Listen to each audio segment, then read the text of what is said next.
Alice, ma chérie, réveille-toi, lui dit sa sœur. Comme tu as dormi longtemps. Oh, quel rêve bizarre je viens de faire, s'exclama Alice. Et elle se mit à raconter, autant qu'elle pouvait se les rappeler, toutes les étranges aventures que vous venez de lire. Lorsqu'elle eut fini, sa sœur l'embrassa et dit « C'était un rêve vraiment très bizarre, ma chérie, mais à présent, rentre vite à la maison pour prendre ton thé. Il commence à se faire tard. » Alice se leva et s'en alla en courant tout en réfléchissant de son mieux au rêve merveilleux qu'elle venait de faire. Mais sa sœur resta assise sans bouger, à l'endroit où sa cadette l'avait laissée, la tête appuyée sur une main, regardant le soleil se coucher, songeant à Alice et à ses merveilleuses aventures, jusqu'à ce qu'elle aussi se mit à rêver tout éveillée. Et voici quel fut son rêve. D'abord, elle rêva de la petite Alice. De nouveau, les petites mains furent croisées sur ses genoux, les yeux avides et brillants furent fixés sur les siens. Elle crut entendre le timbre même de sa voix, elle crut voir le petit mouvement de sa tête rejeté en arrière pour écarter les cheveux qui avaient la fâcheuse habitude de lui tomber sur les yeux.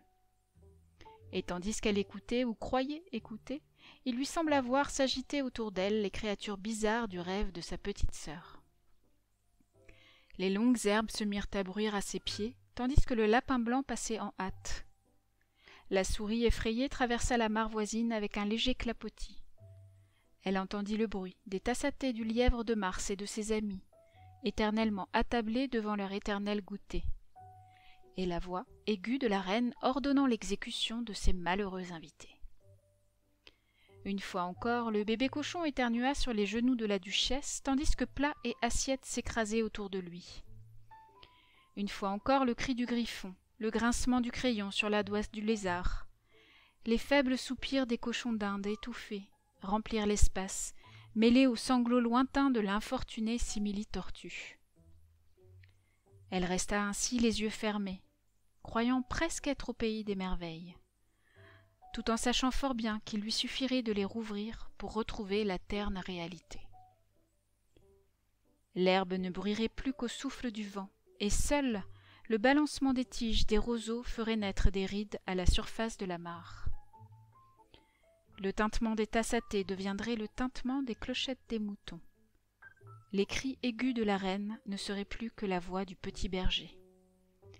Les éternuements du bébé, les cris du griffon et tous les autres bruits étranges se transformeraient, elle ne le savait que trop, en la rumeur confuse qui montait de la basse-cour, tandis que les meuglements lointains du bétail remplaceraient les lourds sanglots de la simili-tortue.